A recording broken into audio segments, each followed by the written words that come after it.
Sa Sainteté le Pape François m'a nommé évêque de Ziguinchor et cette nomination, comme je l'ai dit tout à l'heure, a été rendue effective le 20 juin, ici à Ziguinchor.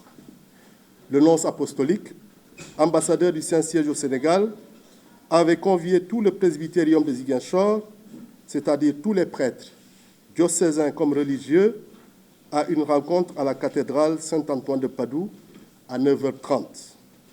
C'est au cours de cette rencontre qu'il m'a été signifié à 10h, en synchronisation avec Rome, ma nomination comme évêque du diocèse de Ziguinchor. Je remercie Sa Sainteté le Pape François pour cette marque de confiance. Je remercie également le nonce apostolique au Sénégal, Monseigneur Valdemar Sommertag, qui a conduit toute la procédure de la nomination. Je mesure bien le poids de cette charge. Ziguinchor est un diocèse important dans notre pays, partageant avec le diocèse voisin de Kolda une situation fortement marquée par ce qui est appelé conflit casamassé. Cette situation impacte évidemment sur l'annonce de l'Évangile, qui est ma première mission. Pour mener cette mission, je voudrais d'abord compter sur les forces vives de notre diocèse, les prêtres, les religieux et religieuses, les fidèles laïcs. Je voudrais aussi compter sur l'État et nos frères et sœurs des autres religions, nos frères musulmans et ceux des religions du terroir, puisque nous sommes tous embarqués dans un même destin qui est celui de notre pays, le Sénégal. Dans le processus de nomination d'un évêque, il y a des étapes. Après l'étape de la nomination, suit celle du sacre et de l'installation sur le siège épiscopal à la cathédrale. Du point de vue du droit, l'ordination se fait 3 mois après la nomination, ce qui nous amènerait au mois de septembre 2024. Mais les conditions climatiques et les occupations des diocésains en cette période rendraient difficile l'organisation d'un tel événement. J'ai alors sollicité par le nonce apostolique à Rome une dérogation. Nous attendons la réponse effective. Cependant, en attendant mon ordination et mon installation, Monseigneur Fulgence Coly continue d'administrer le diocèse de Ziguinchor. Vous comprendrez donc pourquoi il m'est difficile pour l'instant de répondre à diverses questions. Nous aurons le temps de le faire après mon sacre. Mais ce que je peux dire d'ores et déjà par rapport à mon programme pastoral, c'est que la grâce de Dieu a fait que déjà le chemin a été balisé par mes illustres prédécesseurs. Nous avons déjà eu 2 plans d'action pastoraux sous l'épiscopat de Monseigneur Mexan Coly.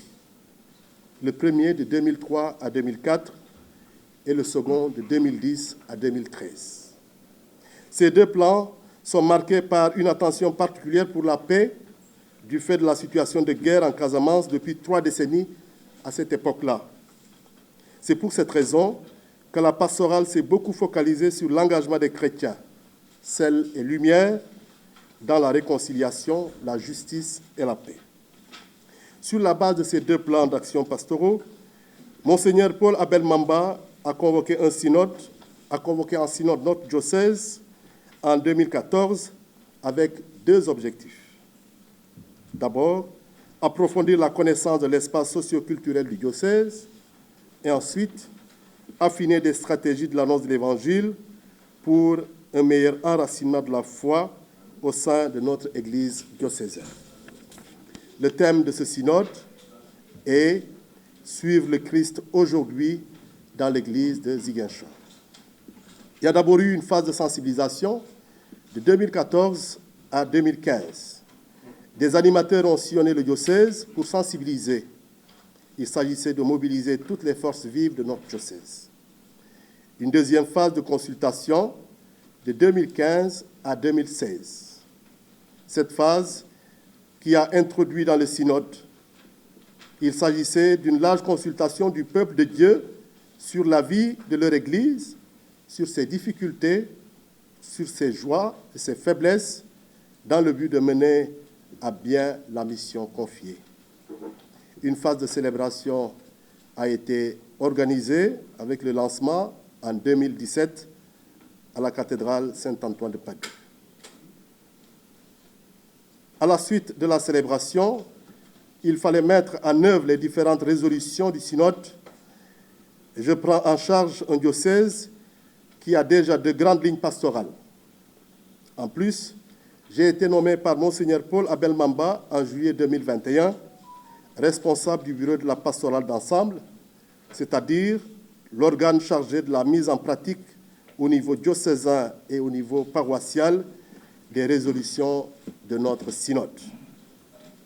Je compte poursuivre ce long chemin pour le plein épanouissement de mes diocésains dans la foi. Je reviendrai sur des points plus spécifiques après mon ordination épiscopale. Parce que l'évêque est un homme de communion, j'appelle à la communion des cœurs, j'appelle à l'unité, j'appelle au sens de la responsabilité pour un bon vivre ensemble dans notre diocèse et dans l'ensemble de notre pays, le Sénégal.